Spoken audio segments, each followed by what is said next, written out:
She yanked my daughter out of the pool by her hair, right there in the open, in broad daylight, in front of a dozen neighbors who just stood there, wide-eyed and useless, like this was her kingdom, and we were trespassing. Emily's scream was the kind that scrapes right down your spine, the kind you don't ever forget no matter how many times you tell yourself it's over. And you know what? That one moment, it didn't just light a fuse, it blew up my whole damn sense of security.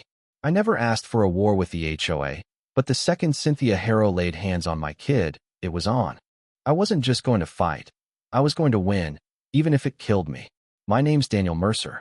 And let me tell you, if you ever think about buying a house in a nice neighborhood with a shiny HOA, just remember this. One power-hungry president can turn your life into a circus overnight. That pool, man, it was more than a pile of chlorinated water to Emily. Ever since Lauren, my wife, started her battle with cancer, that pool was her escape, her slice of normal. The last place where my little girl got to feel like a kid, not someone's charity case. Then Cynthia swanned in, all fake elegance. And sharp edges, manicured nails, sunglasses the size of dinner plates, always talking like she'd just gotten back from a seminar on how to be insufferable. She grabbed Emily like she was plucking a weed and hissed at me, "Your family is already on thin ice." I didn't shout, didn't give her the drama she wanted. Just looked her in the eye and said, "That's felony assault, Cynthia. And you did it on camera." For a half second, her little smirk faltered. Then she turned on her heel, and everyone went back to pretending the water was fascinating. By morning, the retaliation started, a violation notice plastered on my door, accusing me of all kinds of nonsense, threatening fines that stacked up like poker chips. You know that feeling when you realize someone's trying to break you, not just beat you? That was me, staring at a paper that practically dripped with smugness. So, I walked into the HOA office, the place reeking of fake lemon cleaner and cheap power trips. Behind the front desk, a wall full of binders, records, minutes, the whole bureaucratic mess. I asked for the meeting notes from last month. The receptionist paused just long enough to let me know. There was something in there she didn't want me to see. Took those files home, and, sure enough, the numbers screamed. Double expenses, forged signatures, a scribbled line. Pool incident resolved. Internally, I felt something cold settle in my chest. Cynthia was already burying the evidence. That night, Emily curled up next to me at the kitchen table, still rubbing her scalp. I tried to act calm. Dad, protector, the guy who fixes things. But inside, I was seething. See, I'm not new to this kind of game. I spent a decade chasing down corporate fraud, picking apart financials until the whole scheme crumbled. But this time it was personal, and Cynthia had no idea who she was up against. Every step I took, Cynthia pushed harder. A big orange violation sticker slapped across my garage, final warning for my unacceptable landscaping. My lawn was cleaner than hers half the year, but that wasn't the point. This was about intimidation, plain and simple. At the next board meeting, she sat up front like she was Queen Bee, throwing around warnings and veiled threats. Didn't say my name, but every head in the room turned my way, like I was the skunk at the garden party. I sat in the back, letting the shame and anger stew, feeling the weight of Emily's scream all over again. That night, Emily asked me, "Daddy, are they going to make us move?" I could have lied, but I didn't. Just squeezed her hand and said, "Not if I can help it, honey." For a second there, I really wondered if I was in over my head, if this fight was just going to end with us packing up and leaving everything behind. But you know what's funny? Sometimes your break shows up wearing work boots and a nervous smile. The next day, Terrell Gaines, the pool contractor, knocked on my door, cap in hand, eyes darting everywhere but at me. He mumbled about jobs Cynthia signed off on, work he never did, inspections that never happened, his signature on paperwork he hadn't touched. "If I speak up, I lose everything," he whispered. But that was enough. I knew there was fire under the smoke. So, I started digging. County records office, faded manila folders. The whole bit. It was all there. Fake invoices, padded budgets, contracts with double charges. Cynthia's signature stamped on every shady deal. This wasn't just an HOA on a power trip. This was wire fraud. This isn't just neighborhood drama anymore. Cynthia wasn't done playing queen. She threw a community gathering by the lake, parading around in a red blazer like she was running for Congress. She started speechifying about rules and values, taking little shots at me without saying my name, just enough for everyone to know who she meant. I waited, letting her dig her own grave. When she finished, I stepped up, briefcase in hand, and laid it all out: fraudulent contracts, fake inspections, double-billed repairs, all with her signature at the bottom. The crowd started buzzing, eyes darting, jaws dropping. She shrieked about vendettas and character assassinations, but then Terrell, good old Terrell, stood up and said, "She used my name. I got the emails." And just like that, the dam broke. Neighbors erupted, shouting, demanding answers, turning on her in a heartbeat. Cynthia slammed her mic down, her face turning crimson, yelling about how we were all ungrateful, how none of us could see her vision. But nobody was listening. Even her loyal board members backed away.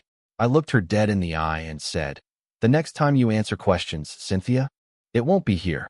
It'll be with the feds." 2 days later, the black SUVs rolled into Pine Brook Glade. Agents in suits marched into the clubhouse, boxed up files, carried off hard drives, and led board members out in a silent parade. Cynthia came out last, sunglasses gone, red blazer wrinkled, eyes searching for anyone to save her. But this time, no one would even meet her gaze. The same folks who pretended nothing happened just days ago now watched her go in dead silence. Emily squeezed my hand and whispered, "Is she really gone?" I knelt down, brushed her hair off her face, and said, "Yeah, baby, she's gone. She can't hurt us anymore." The storm was over, at least for now. Cynthia, the woman who ruled by fear, fines, and fraud, rode off in the back of a government SUV, defeated not by anger or threats, but by truth. But you know what's wild? Even now, folks around here can't decide if we're safer or just waiting for the next tyrant to take her place. That's how these stories go, right? Maybe this isn't the end. Maybe it's just the start of a new mess. So go ahead, sound off in the comments. Tell me, was I right to fight back, or did I just make things worse for everyone? Where's the line between standing up and stirring the pot? And hey, if you've got your own HOA horror story, I'm all ears. Like, share, and let's keep this conversation rolling. Because sometimes, justice is just the first round that you'd think. After Cynthia rode off in the back of that government SUV, life around here would snap back to normal, right? Pool water sparkling, kids laughing, the whole safe suburban dream everyone pretends we live. But let me tell you, real life's got a funny way of letting shadows linger, especially in neighborhoods like ours, where folks act polite but never forget a thing. I wasn't looking for applause, and I sure wasn't expecting a parade.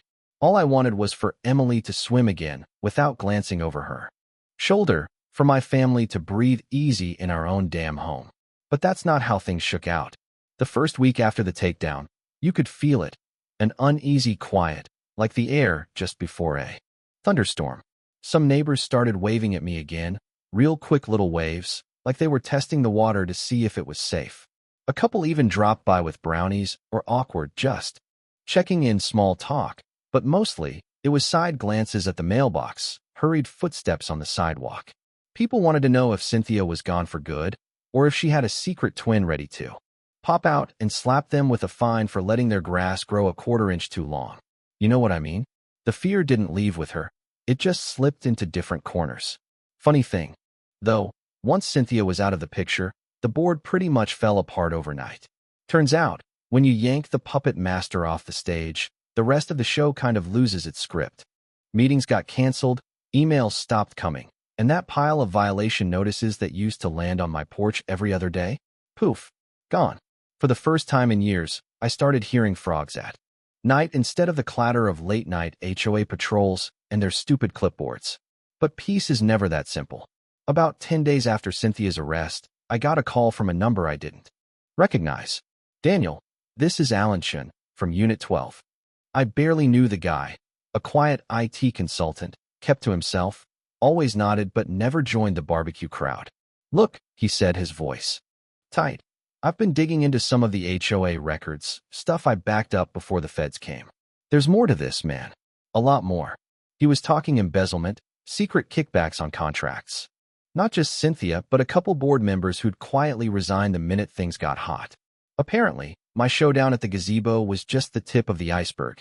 I met Alan that night behind the tennis courts, felt a little cloak and dagger, to be honest, but after everything, paranoia just comes with the territory. He handed me a thumb drive, eyes darting like we were in a spy movie. "You didn't get this from me," he whispered.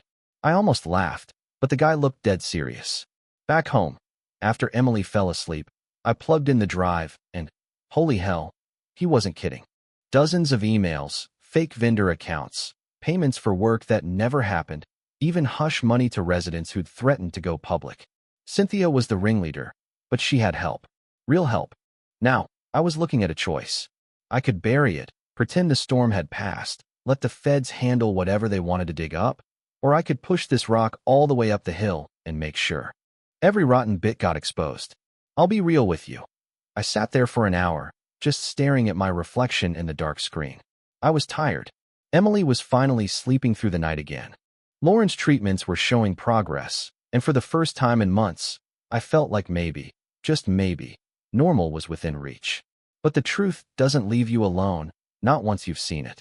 So, I started sending anonymous packets to the county auditor, the local news, even a couple of the residents I trusted not to fold under pressure.